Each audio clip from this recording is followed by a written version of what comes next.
Security is the norm as increasing threats are being faced by companies from physical and online sources. The importance of a command and control system becomes an important necessity when considering that the evolved security risks take into account concerns linked to perimeter and manpower lapses. From a command and control facility, management and security personnel can monitor systems, interact with staff throughout the facility, and make actionable decisions that impact the safety and security of the organization. Command centers are a strategic investment for any company, and I would say design perspective, it should be a sustainable model wherein they can look into the 5 years down the line. And scalability is a very important aspect where they can look at taking in as many inputs from field as possible.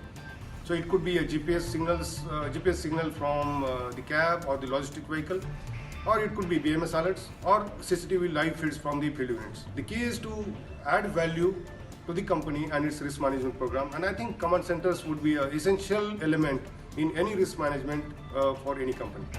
These systems facilitate emergency response providers to accurately pinpoint the location of an incident, the authorities to proactively detect intrusion attempts, and provide data analysis for security managers to take remedial measures as necessary. This episode seeks to provide the first such insight into this aspect. Hello and welcome to another episode of India Risk Report, in which we are looking at the command and control systems and the security they provide right across the board, especially so as more and more people, both in the industrial and business world and also in their personal lives and in communities, are adopting that. This industry of critical infrastructure protection is expected to be worth something like $92 billion by 2018, that is this year, and it could cross over to $118 in terms of $118 billion by 2028. Quite clearly a boom area where a lot of technology will be absorbed and also would require a great amount of expertise. And that's really the big question that we're going to ask our two experts today. Mr. Kunal Bhogal, Vice President of Security Risks and Design at IIRIS. Kunal, welcome back on the show. And we have Mr. Vivek Kumar, who's Country Manager for Veracity Surveillance. Let me ask you, Mr. Vivek Kumar, I think the biggest challenge, despite the money that is being spent on technology, is really to get the human element in place and quality human element in place of the right quality. So you could have the ladder being climbed by top-end technologies, but if you don't have the right people to service that equipment and provide you that security, are you getting it right in terms of just satisfying yourself by buying top-end technology? No, it's a very good question actually. So this has been the major problem in the industry, where people just think if they bought a very expensive and a very technological solution that solves the problem, that's an autonomous solution, which is not the case. It's just a tool. It's just a tool which is telling you what to do, when to do, how to do. It's the person sitting in front of the computer will have to take decisions. Yes, the system will assist them what to do and how to do it, but if the person is not capable of doing it, if he doesn't have enough experience of handling the situations or panic situations in past, he will not be able to react properly. What system is doing, what technology is doing, is reducing the response time by giving you 5 different options when this happens. So it's giving you the if and cause relationship. If this happens, you should be doing this, this, this, and this. But at the end of the day, it's a person sitting in front should be IT literate enough to be able to understand that, should be from the security background to understand what a panic situation is, how I would be in that panic situation, and what is the first priority measure I should be taking. So it's very, very important to literally address the manpower requirements in the control rooms per se. We normally overlook that particular aspect of the whole solution. So either it from IT perspective or from security, they have to be literate enough. Okay, so there are two issues: the IT and technology and the security element, where obviously the human factor comes in. Now, Kunal, you and your organization, IIRIS, set up a lot of command and control systems, command control centers. You advise a lot of company on that. Now, let me just bring in a little example from my own experience. Some years ago, I visited the command center at the Canary Wharf in London, right? A friend of mine was heading it all. And I was pretty impressed because there were several floors under the ground, nuclear proof, and they had people looking at these massive screens and constantly monitoring the hundreds and thousands of people that were walking around, because in Canary Wharf, most of the business buildings at the bottom of it have shopping malls. So there is multiple sorts of people moving around. Now, do you think, hand on heart, that in our top end business districts, and I can quote the example of Cyber Hub in Gurgaon, what is the level of security that is actually being provided beyond what meets the eye? Okay, great question. And hand on heart, the security that we have currently on the ground level is very physical in nature. It generates a lot of data, but can we make sense out of that data and provide adequate knowledge in the right time? Perhaps not. There's a long way to go from there on. Traditionally, we have been investing a lot in infrastructure on the ground, okay, and because of this upsurge of infrastructure, there's a lot of data that is created, but we don't have the right layers to make sense out of this data, to make the right knowledge. And that's why I'm going back to Vivek's point, wherein you can have the best technology, but if you don't have the right skill sets, none of this can work. So we have the technology, but we don't have the intelligence, and we definitely are a little far away from the required skill sets. So that is one of the two primary areas where myself and my team and my organization actually focus, technology being the third. No, so just to take the question forward, you don't have the intelligence. How do you intend to get it? Intelligence is a two-pronged effort, right? It is not just based on technology. It is equally based on the quality of information that you're getting from the ground, and how are you processing that, and that is where your skill set comes from.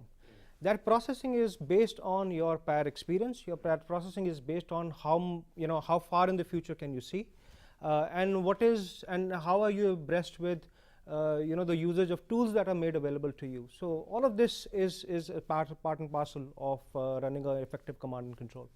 Okay, I'm told about 20 cities in India are already operational with command and control systems, and more technology is being pumped in. This is also part of this whole smart city drive. To what extent, and I'm still foggy in my mind about smart cities, that where do you pump in technology where the entire concrete infrastructure already exists? So you have to make technology play to the tunes of the walls and barriers that exist. Unlike those walls and barriers should actually come up in keeping with the need for surveillance and technology, and that should be the thumb rule. But since we haven't followed that and we've woken up to it too late, do you feel that that is going to be a real area where compromises will have to be made, and once compromises are made, lives are at risk? Yes, you're right. So compromises should not be made, first of all, but they are being made currently, which is a hard fact. I mean, we've got to accept we've got 20 control rooms up and running in India at this point in time, which are a part of smart city projects. Typically what these control rooms do is collate information from multiple systems, right from garbage management system, right from CCTV surveillance, smart poles, traffic management, and putting it on one single dashboard for management to analyze, to visualize what's happening, what's wrong, what's right. But are we actually defining the use cases, that what are we trying to achieve out of this is what is missing. We have been just complying to the tenders, the requirements which have been floated, matching it to technology and deploying a solution. But is it really being fruitful to people? Is it being really fruitful to the government or the authorities or the municipal communities? The answer is blurry. I mean, I am no person to say yes or no, but it's a question mark to everybody that are these smart cities really doing what they're supposed to be doing? Control room is definitely a very integral part of it. It's termed as a heart of the smart city. I come from the same community, so we know it that okay, our systems are being proposed in the smart city project, but is it utilized to its fullest? There are various questions why and why not, because of the lack of skill set, because of the lack of actual use cases that exist, because client need to be told what is expected out of this project. Many a times we have seen the clients themselves are not aware what am I going to achieve out of this project. Okay, fine, I have got a fancy control room in place, but what is it for? What is it actually intended to do is what is missing. The use case is the term which I would again focus is missing, which is why the compromises are being made. Okay, Kunal, you want to add something more to that? Because Yes. we are a bit short of time in this segment, but we'll go on to the others. Just wanted to add the essence of the use cases is, you know, the complete flow of information and what are you supposed to do in terms of policies and procedures. They have to be very well defined.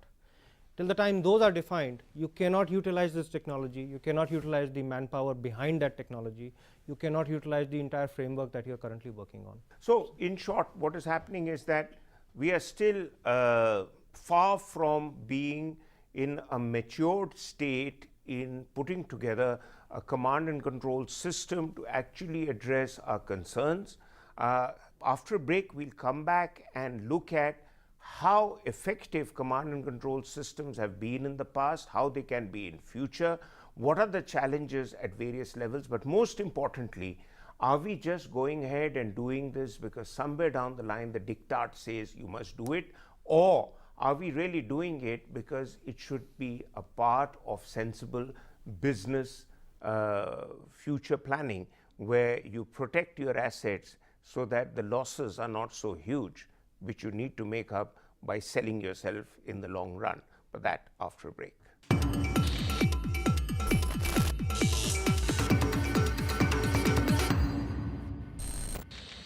Welcome back. We are looking at the need for command and control security systems that need to be installed right across our cities. Some cities in India have already taken the steps.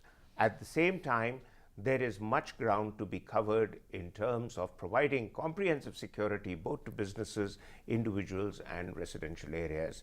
So Vivek, quickly want your thought on this. The command and control systems market is estimated to be at about $29 billion now and is projected to grow to $35.65 billion by 2022. So obviously there is a lot of growth projected. Yeah. But is the growth, like in so many other areas, on a single track, in a sense that everyone who wishes to buy is buying it, but in your next door building, you are making a Fort Knox here, but the next door building is vulnerable. And I have known when terrorist attacks, they don't just look at the security system on your building, they look at adjoining buildings, and that's good enough for them to play havoc with you. Yeah. So how would you really say that the spillover effects of what you're doing should be incorporated into those in your adjoining areas? Right. So it's an interesting conversation, because when first of all, this whole concept cannot run in silos. You're absolutely right. When threat come, it won't attack only one single house. It might attack the whole society as well. So that's the positive side of it, where enterprises, corporates, the municipal corporations, government, everybody is looking towards it. This is something we were missing in last 3 to 4 years. Last 3 to 4 years, when we were there in industry and we were going to somebody and here is a solution, people would look at us like, okay, what do I do with it? Do I have to have it? Because it's not a necessity, it's not a compliance. It was treated as a luxury, for customers to use it. Today, thanks for the global infusion, people have actually understood that I need it. And it's not only I who need it, it's my neighbor also who needs it, it's the whole society that needs it. That's why the government is coming up with plans of deploying cameras all over the cities or states or country, and having control rooms that will manage the city, manage the state, and as well at some time will manage the country as well. Similar things are happening at the corporate level. So corporates are also not thinking at their one single office. They are looking at deploying such systems which will manage the entire organization as such, which is not even restricted to India, which is for global. You talk about a lot of MNCs who are currently having. No, but they'd be deploying. I mean, supposing your company has 10 offices in 10 cities in India, you'll secure your companies, but your companies are not in standalone buildings. What about people on top of you, below you? Correct. So that's where the spillover effect is happening. When one company is doing it at a bigger level, it is giving equal reasons for other company to do it as well. So we are getting tremendous amount of requests from lot of companies where they were just having CCTV cameras and now they want to have this system. Why? Because they've seen it happening in one of the other places. So this whole marketing thing of command and control concept has really kicked in, which is a good thing, because that's the reason the forecasts are so high, because this is something which will go exponentially. People have invested huge amount of money in security and systems assets. Now they are in a situation where they don't have a single window to look at what's going right, what's going wrong. They need such systems. Okay, Kunal, you do a lot of risk reports, risk analysis, you check out various structures. Two quick questions. One is, do you think people are really conscious of the challenges that have come to be and they are really responding to the challenges, or they are responding to some diktat that may have come from the Traders Association or from the government or from their head office to say that just go beyond CCTVs? So that's one. And the second question is that, do you believe that we are generally getting the technology and the human element mix correctly? So let me go to the first question. People actually do both of the things. One is they have a need to respond and to structure, and the second is they also have to comply to a diktat or a certain compliance level, right? So this is primarily how businesses work. A lot of times compliances are driven by the corporations themselves or their clients. But in the recent past, we've also seen government organizations, municipal bodies also setting their bar really high up there. Beside the point, I think the organizations themselves and the people running it, they have now have a new level of exposure wherein they are not looking at an incident in a silo, but they're looking at the complete situation around it. And that is where exactly the intelligence and the situation awareness comes in a large picture of a command and control. So that is one. Let's talk about technology, and that's what is going to question. That's what's going to answer your second question. Like I said, technology, there is enough available there, and people have this perception that command and control is actually a very expensive affair. It's actually not, and it is very different from a vanilla monitoring station. A command and control is an intelligence piece of infrastructure, which can not just give you the required information, visualize the way you want to visualize and take the right steps in the right time, but also give you certain level of intelligence that you can consume over a period of time and can refer back to for all kinds of trending applications. And do you therefore apart from your company's branches, do you share the intelligence input with some higher authority so that the benefit is given out? I'll give you an example. Banks that face cyber attacks very rarely talk about them. So what happens is their good or bad experience or how they countered it remains with them for fear of the banks not wanting to disclose to prospective clients that we've been attacked by cyber attack. So if you are constantly getting hammered, don't you think the government and the country as such would benefit from what the command and control system is picking up, which sometimes our governmental bodies are deluged with information and can't? Well, we as a private organization and also a member of this community, we go out and about to talk more about these issues. There have been multiple issues. Some of them we have documented without taking names. Some of them we have derived to make an example of a situation that one can be hit with. We've done this in multiple forums, and we've done this for multiple industries. And yes, in pretty much all our engagements with the government or even with the private sector, we do bring out these aspects that why is this important and how much should you spend right now? What is your real need rather than what is written in a book? So that is something that we are really hell-bent on. Just to add to Kunal's point, it's a very important thing. People have this perception that it is a very expensive thing. It's a white elephant, which it isn't. If it is put in right way, that what is the current requirement, divide it in phases. what is your current integration requirement, what is your integration requirement after 2 years, after 3 years, and scale it accordingly. So, a system that you put in place should have this essence of scalability. Okay, and add on to that from point which I raised to Kunal, your take on it. Apparently, cyber risks are some of the biggest risks that command control systems faces. Yeah. So, how would you be able to cope with that? Other than, say, one job of yours is to just monitor all the activity. The other is to ward off threats to you.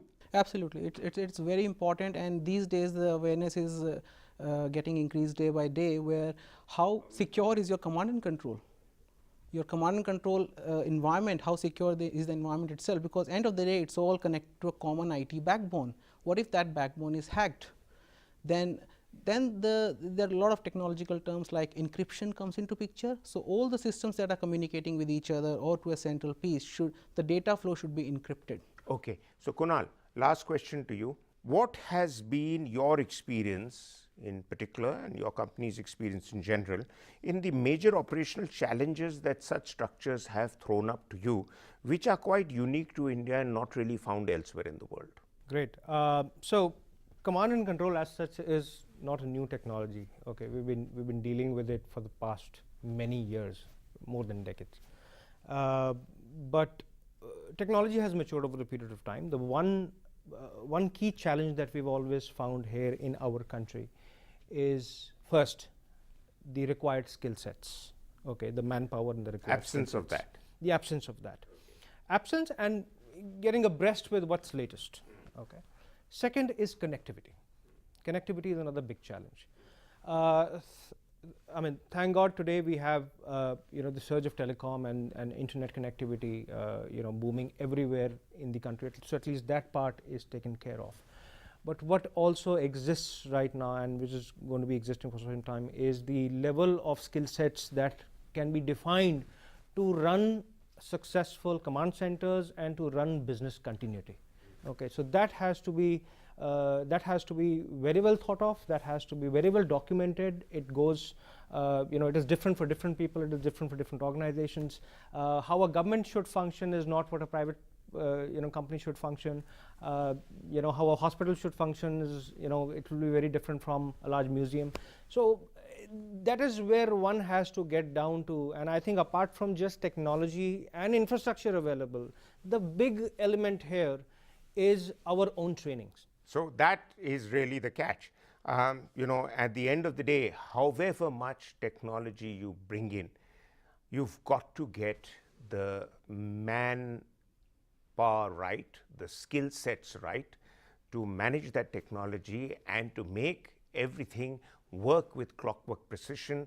It cannot be at the end of the day left to the press of a button.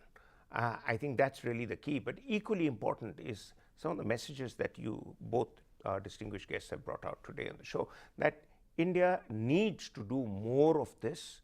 India needs to be investing in security, particularly both in businesses and high-end residential areas and in public places, because the absence of command and control systems could lead to a tragedy like we've seen in the past. And there is a temple in Thiruvananthapuram, which I'm told has such a vast command and control network that 2 platoons of highly trained commandos, other than all the systems, can come into play the moment there is a threat. But that, I need to end the show and thank you both for your inputs and your wisdom. We'll be back next week with another episode. Until then, goodbye.